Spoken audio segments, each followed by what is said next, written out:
Hey, morning any keen watchers online.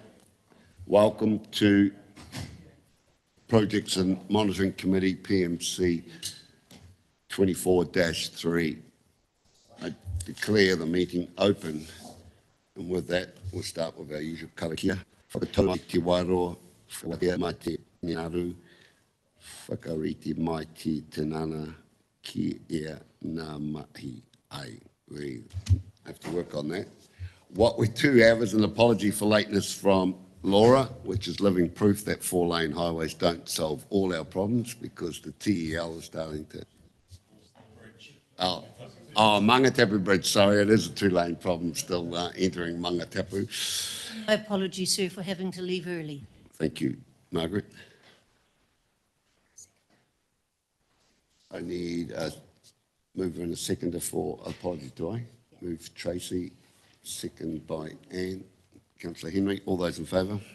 Those against, carried. Oh, there you go. They both came in together, so we have no apologies now. Welcome, Laura and Rodney. There is no considerations of late items, no public forum. I do any declarations of interest. Shouldn't be on today's starting the financial year, 2 months in, early first scorecard. Just remind you, this has been live streamed and recorded, councillors, so that's what you say. Right, we have our reports up. Cedric, is Peter and Nick going to join us straight off for the first quarter, end of the last year's report? Welcome, Peter. Thank you, Mr. Chair. Mr. Mayor and councillors, you've got the report in front of you. I think it's fairly self-explanatory. Obviously, the operational risk table and status report has got the traffic light system, quick and easy way to hone in on the issues. Fortunately, no red with this report, which is good. Onto the scorecard report itself, you'll note that it's just the non-financial performance for this meeting. You'll get the financial performance when you receive the annual report. So it is for the 12 months to the end of June. Executive summaries, got some highlights there for you. Generally some pretty good news stories throughout the different activities. At the end of the scorecard report, there's another report that is actually, if you ignore that and just look at the similar report, that's a separate attachment.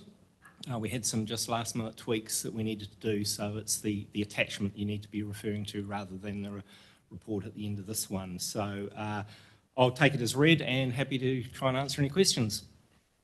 Okay, councillors, open up to you. I think Murray Granger and myself owe some chocolate fish to Kati and Tipuki, our new superpower growth districts, and Mokoro are starting to slip behind our two colleagues, Murray, so you and I might be up for buying chocolate fish for our two towns. Councillor Murray Bench. Sir, thank you. Just wanted to say thank you to staff. Since we've made the changes, and we're not through them yet, but the people that you call back are so grateful to speak with you and for you to understand the issues that they're confronting, whether it be on Glupot Road or Te Puna Road. And I just want to say thank you very much. That's exactly how local government should work. Yeah, Pete, you get some praise to pass on to your colleagues. I've got Councillor Wickers and Councillor Joyce. Well, following on from that vein, I received a message this morning from who says, thanks to council for putting, am I allowed to name and praise? Yeah. Thanks for putting P3 up our road on the grader and replacing some metal. It's probably the best job that has been done on this road for the last 30 years. So it's a message to pass on that the changes that are happening are definitely being felt. Thank you. I don't think you've passed it on far because the guy who's starting to drive these changes is sitting right next door to you. So. Oh, Callum, sorry, Callum. Finger pointing everywhere. Councillor Joyce. Yeah, just looking at the attachment, I know you've compared with the draft LTP budget, specifically because we only just finished the later version. How are we on the variances? Do we know yet how we are on the variances versus the latest plan that we passed a week or two ago? Because some of these variances are quite large, and they're not necessarily large in a good direction. You're a man after my own heart, Rodney. I was having that chat at the briefing, saying, how do we get this far out? 2 months. Oh, it's versus the draft, but yeah, I mean, it's worth asking when one of them's $13 million over and another one's $6 million over, another one's $7.8 million over in the space of a couple of months. Through you, Mr. Chair, I think, is that you referring to the carry forwards that have been identified? New attachment that's just been put in, the variances on the program Yeah, financials. the carry forwards are Yeah, part those- of it. Yeah. I understand those are the carry forwards that have still to be worked through. Okay, but you've got, like on reserves and facilities, a draft LTP budget 11.9, forecasting 18.1. So how does that become a carry forward if we're overspending? So I think, so how we've sort of structured that is that we've included the carry forwards in our 24-25 program, but we thought it would be good to present it as that we hadn't actually predetermined the carry forwards before the decision was made. So part of our planning is to carry them forward. But I think the variance that you've got in there is I thought my understanding is the total budget with the carry forward separated, if that makes sense. So basically the variance is showing is basically from last year's budget, money raised last year that we've yet to spend, is that right? Or large part of it? Kylie, don't run away. You stay there, Kylie, because you've got a bit more of a I part got to told play in come a up front. second. So I can explain this variance. So within the attachment that was included in the report, there's an LTP budget, which is what council has been working through. And then there's the forecast. And the forecast is what the project managers are forecasting to spend over the next financial year. And as part of their planning and good project management and good project delivery, we're working towards what we call a 110% work program. So we plan to deliver more than what's in the budget so that, and we have levers to pull along the way, so that if a project gets delayed for whatever reason, we can bring in additional, we can steer the projects through. We plan now to spend more than what's budgeted, and then we manage that closely, and we'll report on that closely as we go through the year. So that's the key difference there. And then in terms of the carry forwards, we do part of that, what Cedric kind of alluded to, we do assume to a certain degree that when we go through the carry forwards process, when we review the end of last year's financials and identify what budgets we'll need to spend in this financial year, we do make some assumptions that would be approved, but we wouldn't spend that money until that process has been gone through and approved. So I know we've been behind in our capital projects for a number of years, 60, well, not 60, probably 70% achievement in some years. So has that given us a bit more wiggle room, has it? Okay, thank you. Kylie, at what stage? We have a few questions just around that timing of that Te Puke project and that big spend you've indicated there through October through to June next year. Can you give us a briefing on where we're at with the Te Puke wastewater project? Oh. Yep, absolutely. So the Te Puke wastewater treatment plant, we've been having a few issues with the consultants with the design of the treatment plant, which is causing a number of different delays. We're in negotiation with them and looking to close that loop in the next couple of weeks, and from that point on we'll be able to make a plan and a decision around what the long-term kind of scope of the project, not the scope of the project, sorry, the long-term approach to the project and the design and the next stages of construction. So it's a little bit,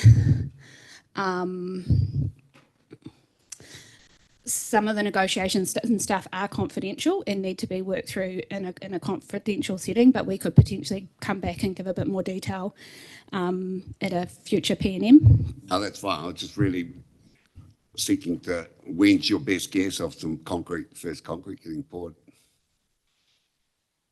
I think from my perspective, we're fairly confident we've got the earthworks consent, so we'll start breaking earth depending on whatever the final solution is in terms of our design. So earthworks, I would say this coming season, and ordering of key material, whether it's from overseas or where it needs to come from.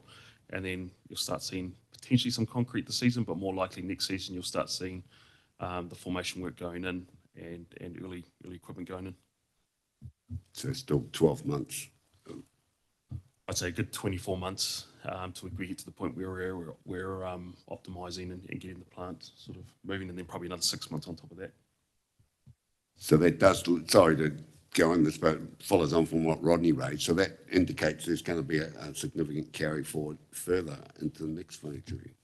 Correct. So what we're trying to do this time around with our capital program is, as you'll see, the budget for 24-25 is reflective of the earthworks, and then the 25-26 will be reflective of that next stage, and then 26-27. So what we've tried to do now, where we've got multi-year projects, is actually target what are we actually going to achieve in those years and forecast that accordingly. So I think we've had a tendency in the past to put all the budget into that year, and then it just keep flowing over, which then skews our performance in terms of our capital delivery. So I guess it's, and part of that, what we're doing as well is obviously the monthly forecasting updates that'll come through to P&M. You'll be able to see how we're tracking, but now a lot of emphasis in the forecasting on what we're actually doing this year. And I will just add, within that Te Puke treatment plant forecasting, we have already assumed a delay. So the delays happening have been built into that forecast. Mayor James. I have a number of operational issues to ask, so if you're okay with that, I'll ask them. So start on page 11 with Heron Crescent. I noticed it says there are challenges regarding the lifts which need to be resolved. Could you perhaps give some explanation on what the challenges are there? Through you, Mr. Do you want me Chair. Sorry, do you want me to address that, or? No. It's all right. I'm happy to address that. Thanks, Kerry. So through you, Mr. Chair, so the building consent process identified that there were some issues in terms of just the chair lifts that were intended to go in there, the stair lifts, and we're working through those at the moment. In the meantime, those lifts are not included in the initial design.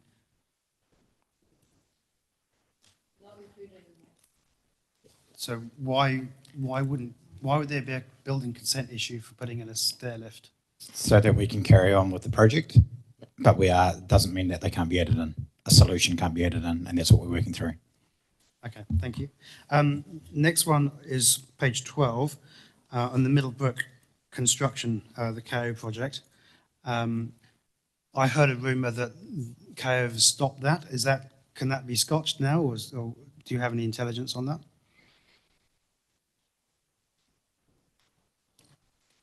No, don't have any information. Through you, Mr. Chair, sorry, no, don't have any information on that. Right, okay. I have, I think akin to Coralie's answer before, I think a conversation and confidential would be better on that. I do have other information, but it's not public yet.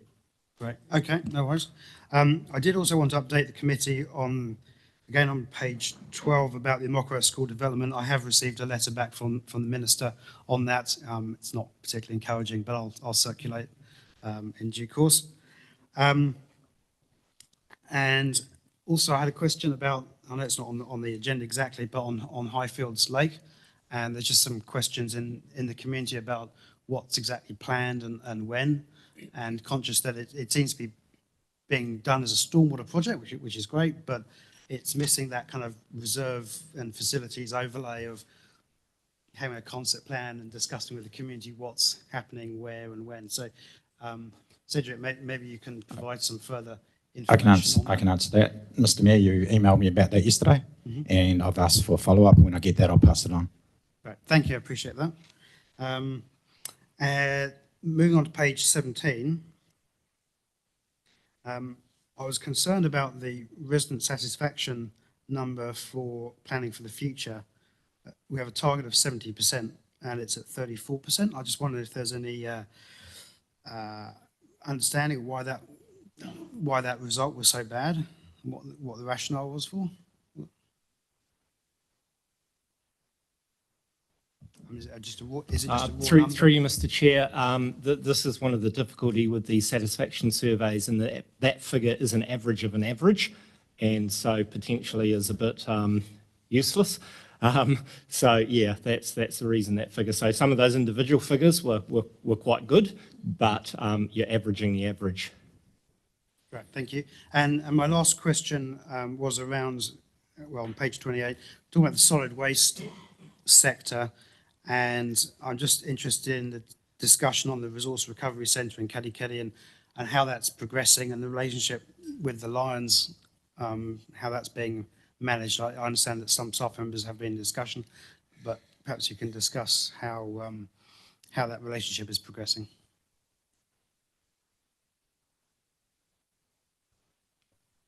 Are you there, Kerry? I'll get Kerry to answer the first bit and then I'm happy to talk about the Lions Club.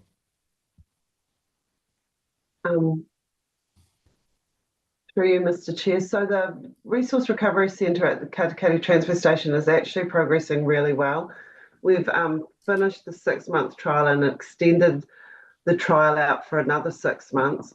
There was some concern from the Lions, didn't necessarily want another resource recovery operation within Katikati. So I've been in contact with them and we'll be meeting with him as soon as in the next couple of weeks when he's back from holiday.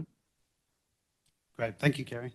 I think just adding to that one there, that I definitely don't want the Lions Club with the challenges we've got with the moment to overshadow the work that's been done in terms of the numbers that we're receiving from that work or that trial that's been going on.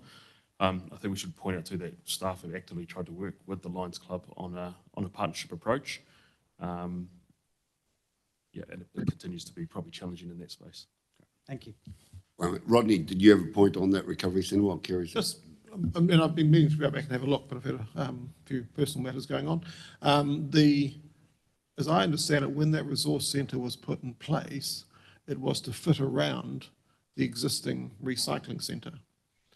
The recycling centre has been pushed right out of the building and is now no undercover facility for people to bring their recycling. So, you know, I just think, I'm surprised the trial's been extended without reference back to us, but yeah, can we just get a rebalancing? Because one of the chief complaints from locals is that actually they're out in the rain doing their recycling.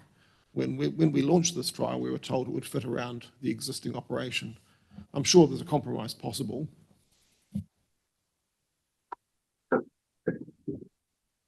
So we're still finding our feet with the accommodation side of it, or with the building. And yes, we have moved the recycling outside, but that's not necessarily going to stay out there. As I said, we're doing work now to just to make it best for everybody. Sure.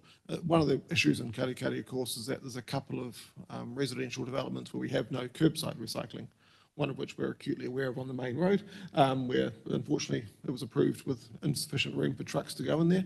And the other one is Harbour Park, where people need to basically roll their bins miles, not miles, but it feels like miles then when they're rolling their bin and they're elderly, from one end of that rather large complex to the other. So there are quite a few people in Katikati who feel they don't have access to curbside recycling, and they tend to be older.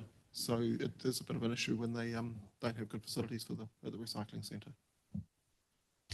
Councillor Henry, you've got a point on this. I do appreciate that you're going to be working closer with the Lions. It is something that comes up constantly with councillors, and more so now that it goes out in council papers about how anything that is not able to be handled within the Katikati Recycling Centre goes to seagulls in Thames. So that is a very, for them that's a pain, because it's actually going out of the area, and that was something that I felt that we had sort of discussed beforehand, and that wouldn't have been happening. And so for councillors who come up against that, it is very hard to defend. Through you, Mr. Chair, so definitely acknowledge what you're saying, and that was a specific point we addressed with the Lions Club and provided a partner an opportunity to address that, so it would stay remain. Unfortunately, just we haven't, the response back from the Lions Club hasn't been where we wanted it to be in terms of enabling that to happen. I can also, I do acknowledge that there may be some difficulty working with a predominantly volunteer, or actually, yeah, total volunteer organisation coming to pick things up.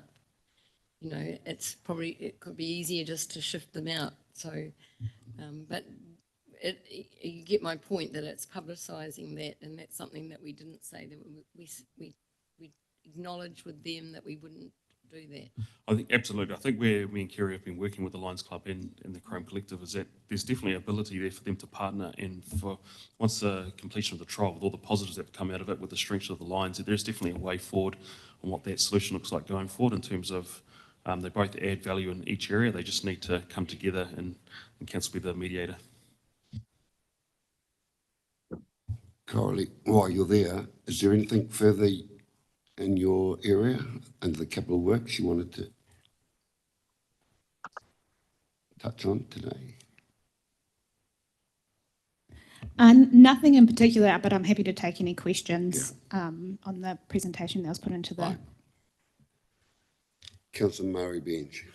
The Lions Club, since we're talking Lions Clubs, built the lookout at the Minden, and I read where it's at risk of end of life. And is there any proposal going on to rebuild it?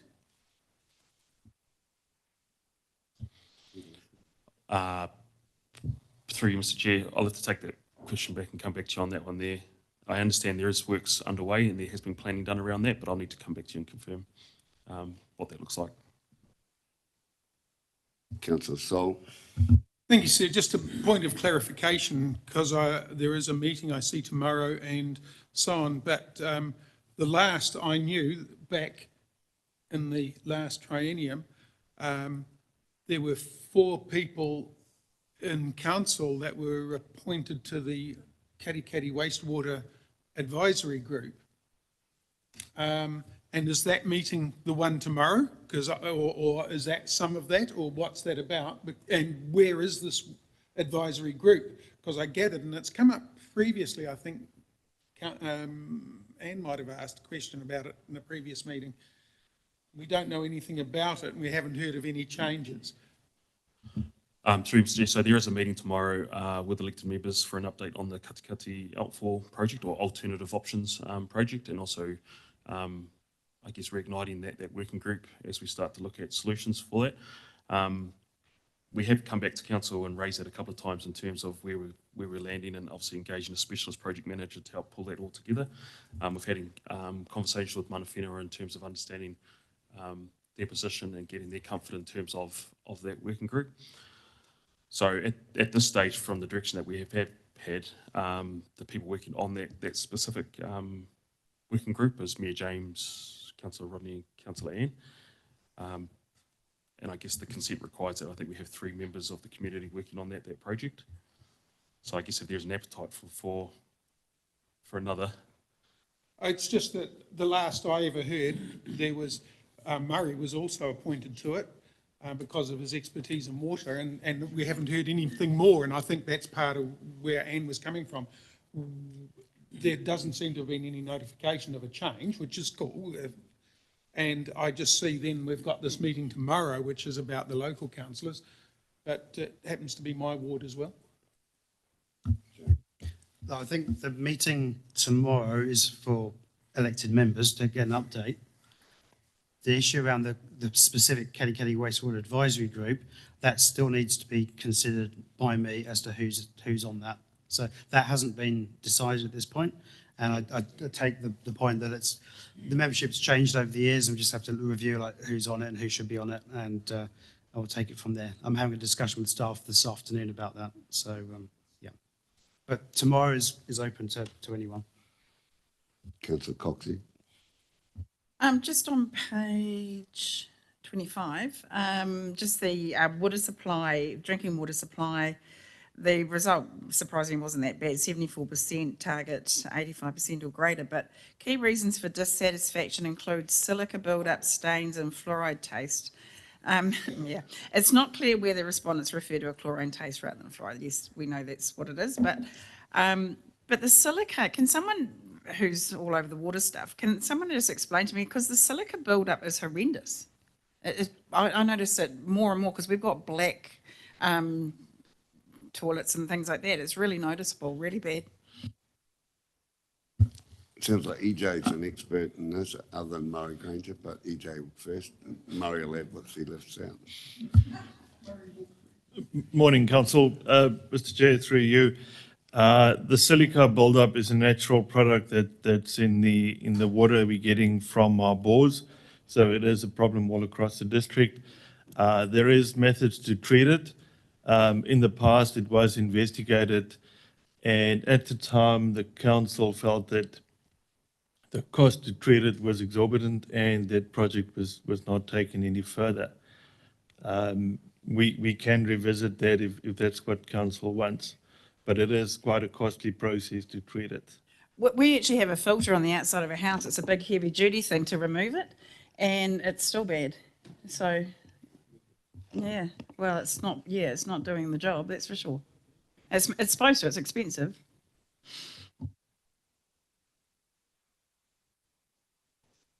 Deputy Mayor Scrooger. Yes, just a query. On page 23, there's reference to a soakage device to avoid upgrading a stormwater pipe.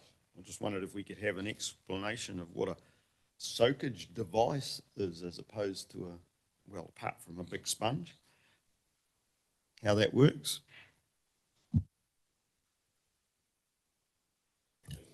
So I can respond to that. So a soakage device is basically a soak hole. So instead of putting stormwater down a pipe, you're putting it into the ground. So it defers upgrades.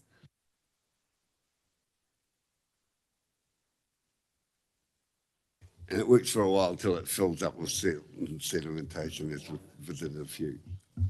Councillor Margaret, no. Do we give advice to anybody who has got silicone really bad? Because when we made the decision that we could not afford, it was so exorbitant to actually change the system for everybody, there must be a way that individuals, properties, can actually make the change. Councillor Granger is telling me that's not possible, so you don't need to answer, sir. But my other question is, how long before we can turn State Highway, the roundabout at Amakoroa, from orange to green? Through you, Mr. Chair, at the moment, that project as a whole remains orange due to the fact that we still haven't confirmed locked in dates with all the utilities in terms of the relocation. So we're progressing well with design, engagement with suppliers in terms of your pavement, earthworks, engagement with the community, obviously with our Day in Amakoroa. We've had positive traction with Powerco in terms of relocation of their power poles and also understanding what they're going to do with their future substation. We're in the closing stages of fibre in terms of understanding where they land. So the big one will be really once Powerco are on site removing those power poles, then we'll know more. At this stage, the update from HEBS as of last week was around very early 26 for the roundabout. Some of the other enabling works that we spoke about at the community day are still on track for December 25. They're obviously progressing well and it looks impressive. And is it Powerco doing their work in October? Is that where I read it? Yep, correct. So they're supposed to be establishing on site, removing the first phase of power poles and part of the undergrounding. So the key issue is because they're building a new substation, there's a lot of work needs to go into how they lay out the ducting plan. Obviously with the big 33 and 11 kV points, which is just up by the industrial road that we're building as well as part of their package. Councillor. Thanks for that. On page 15, we've got growth monitoring. And thank you. I'll look forward to the chocolate fish. But it does raise a question in Katikati, of course, about the sewage treatment plant's capacity. We've heard for a while that we don't have a lot of capacity left there. So I know we're still basically doing infill, and we probably look better than Amakoroa because of the economy and the fact that Amakoroa slowed down. But how pressing is that concern in terms of the wastewater treatment plant as opposed to the outfall?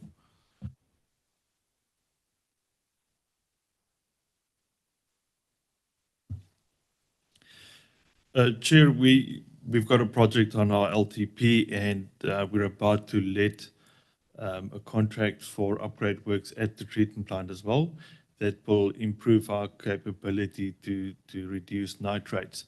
So that should address the treatment side of it to comply with the current consent. My concern was mainly around growth and capacity. Is there anything planned to deal with that? Because that will constrain growth in Katikati, as I understand it, unless we do something there. I mean, maybe we just have to live with it for a while because we're busy on the Te Puke side. I don't know. Once we've got this new plant, a portion of the plant up and running, that shouldn't be a problem. But I can certainly come back and provide some detail around that to council. And the only other question on the same page was probably more for Alison. Is there, yeah, we know the problems of for your department of the slowdown. Has anything, I mean, the real estate agents are all getting very excited with the 25-point cut in the Reserve Bank official cash rate. Have you seen any signs of recovery in discussions with developers and the like? Are there any signs of life in the property market from your point of view? Through you, Mr. Chair, we have had an increase in interest in pre-applications at this moment. So I think there is some positivity reflected from the development community as a result of those changes, but we haven't seen anything, excuse me, come through the door yet. So nothing concrete yet? Right, councillor, so we've had a bit of a scattergun approach, although Murray's coming in now. Oh, and Tracy's coming back. Okay. Right, we'll let these two come through and then we'll have a sum up then. Murray. Yes, my question was about timelines and delays and things. And we were told some while ago that with regard to Prole Road, that the bottom end was going to be finished and they were going to close the top end and divert everybody through Hartwood and what have you down there. But it was going to be open for cycling from July. That would open up the cycleway for the bottom end of the road. And so that message was given to us as councillors and was disseminated. And so those in the Mokoroa asked the questions about when we can go for a ride down there. And now we're told it's December. So why do these things keep slipping back when we haven't had great weather issues or anything like that? Through Mr. Chair, so I think I'll just be clear on that one in particular. So the indication for the Hartwood Bridge is still to be finished. I think off the top of my head it was June next year. The Prole Road and the wetland, associated wetland, is still around May, June next year as well. The Omokoroa Road itself, so the main trunk and the industrial road, is December 25, with the roundabout, temporary roundabout, indicating to be February or March 26. So from the latest update that we had in the open day, the date should still be the same. Potentially the temporary roundabout or the NZTA portion has gone over by a couple of months. But staff, we're still confident in terms of how we've let contracts, whether it's the Hartwood Bridge, which has been awarded to Hebs, the temporary pond's been awarded to Hebs. Other projects are out to the market. Higgins are well and truly comfortable that they're going to finish on time in terms of Prole Road, or potentially even come in earlier, and that program also includes the pump station. So I think from my perspective, we are sitting, I feel confident in the dates now, but do acknowledge that probably over the last year and probably even longer, the dates have moved around a bit and probably confidence is low. So what's the final date for the bottom end of Prole Road? What's the current date? The current date for Prole Road is, I think, I understand the last program I saw was end of March 25. That's for the whole thing, right up to the top, to the roundabout. Correct. I was talking about the bottom end, from the country club downwards. Yep.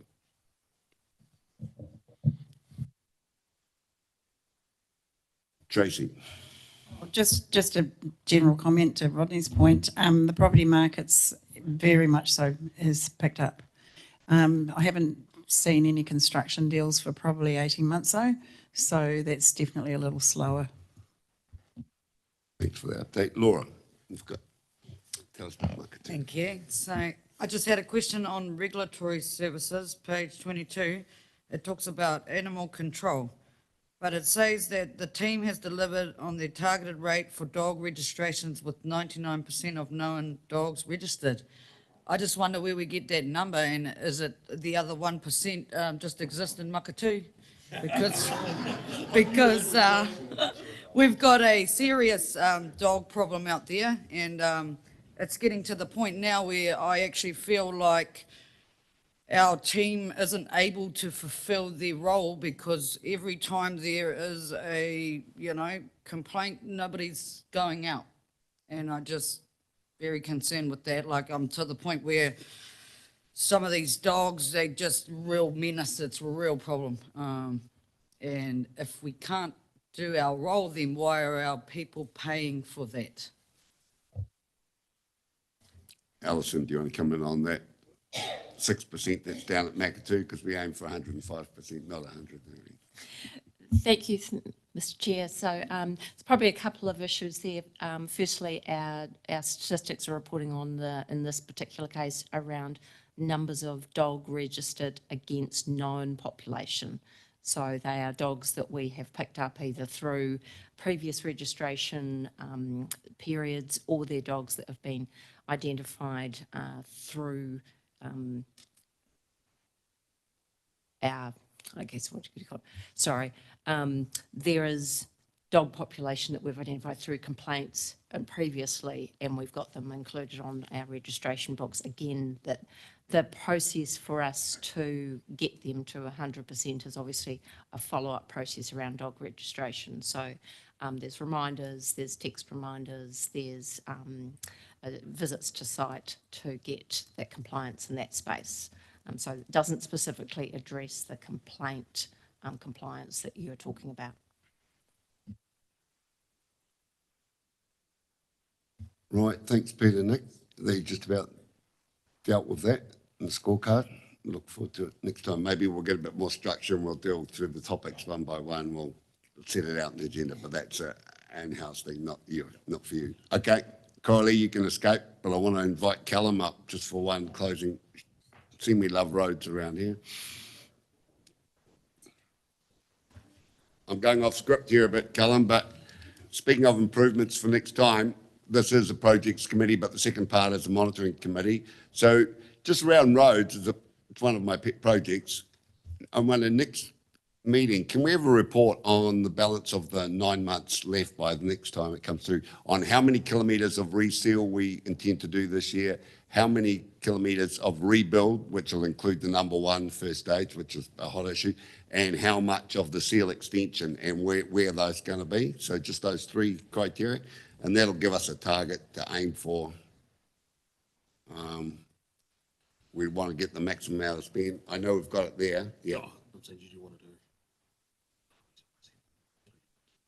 I think she was happy. She was willing to take questions, and we can explore out the waters a bit more. The Katikati group would have met by next time, and it sounds like Te Puki's a work in progress through the design and that, but just trying to nail down the road. So is that all right, Callum? That's your department, isn't it, those areas? Yeah, that's more than feasible. Because we had that presentation about the state of our seal and trying to maintain, so I'm assuming we're having a real crack this summer at the resealing. Yeah, so if we can have some idea of kilometres on that, the rebuilds, and which other roads other than number one are we tackling for a major rebuild this year? So we're planning to do it.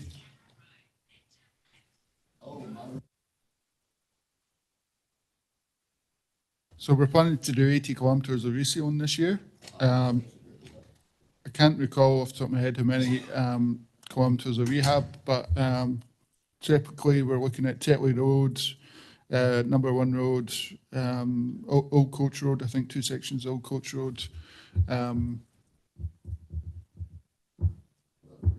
Yeah, there's a few other sites. I just can't remember off the top of my head, but I can certainly provide all the sites and the lengths and the extent of the works as well. Right, I'll go to Cedric, and then our two Katikati councillors are going to talk road. Yep. Through you, Mr. Chair. So I think in terms of the table report that we've got here, in terms of the capital program, what we can do for the transportation slide, we're obviously showing in terms of tracking our forecasts and our spend against our program, but what we can do is modify that through our Power BI template, and we can actually track kilometres on a progress against that as well. It'd be good to get some targets. Yep. So we can reflect those changes through the dashboard.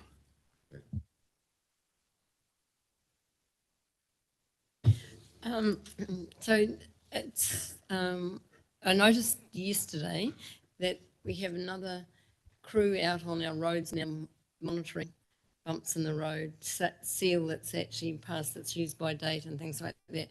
So can you give us an update of where we're at with that? Because we saw that with lovely lines marked all over when that great presentation was given to us about the state of our network.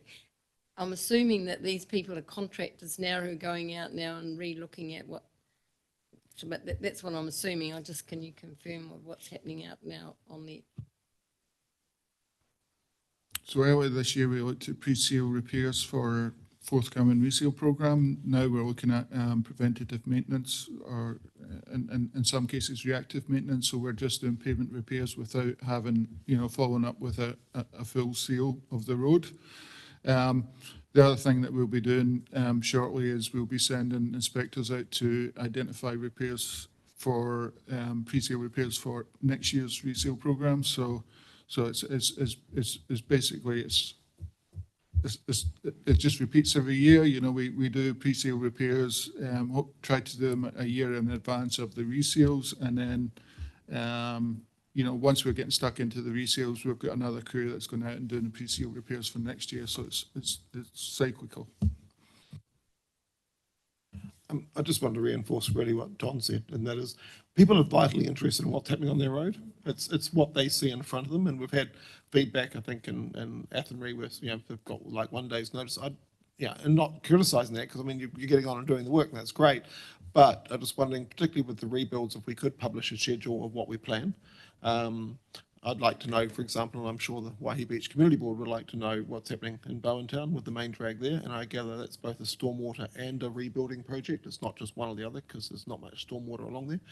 But I think the public would like to know what's happening on their road. So if it's possible to issue a list of what's planned, stick it on the website and draw a little bit of attention to it. And with all the usual sort of things, subject to weather, subject to this, subject to that, because plans will change, particularly if we get another storm through and we have to do some emergency repairs, it might bump things along. But I think the public would like to know what's planned and what's planned in their street as opposed to a sort of a generic, hey, we're on target, which is more a governance role. We do that for the seal extension programme. There's no reason why we can't use the same format for pavement rehabs. Resealing is a bit more difficult just because of the sheer volume of resale sites that we have, but certainly pavement rehab, seal lining projects, we can certainly provide a table on the website which is updated on a regular basis and basically provides a very high level summary of where we're at with each of those projects. John, you want to comment? Yeah, I do. The communication strategy moving forward and the way we're restructuring the external facing webpage will be by neighbourhood and will be by neighbourhood. So the neighbourhoods that we identified through the consultation process for the LTP. So we're going to use those. And each neighbourhood will include the key projects that are happening within those neighbourhoods. And so we'll also be able to break that down by the roading and the water and those things so that it's actually someone can go into their neighbourhood and see what's happening in the future.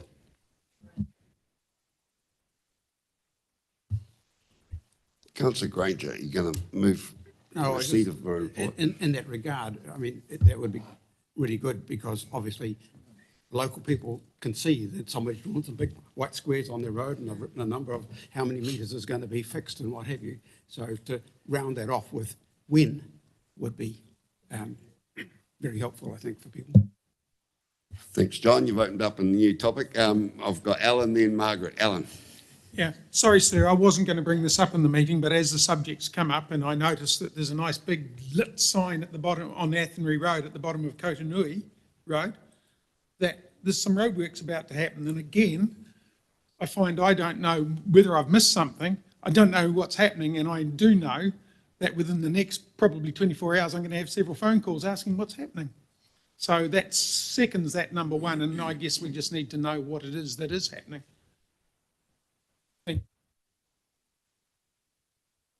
to respond if, I mean, you've taken it on board.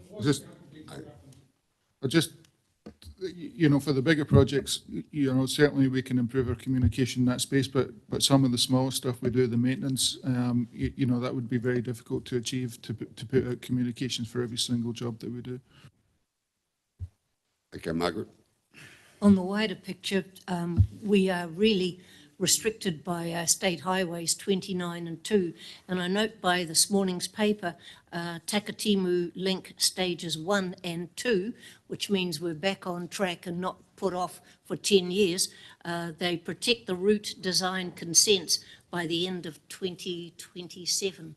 So there's a few years yet to go, but at least it's, and Tauriko West on State Highway 29 is the same.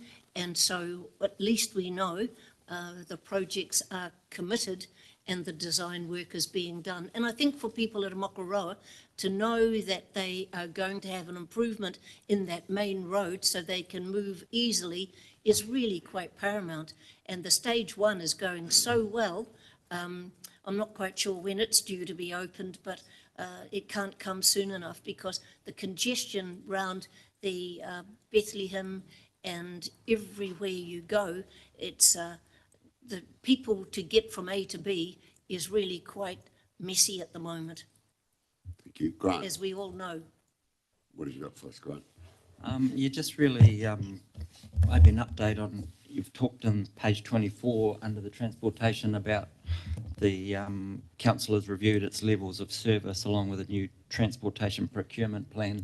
So how far away are we from progressing a new performance-based contract? Are we still going there?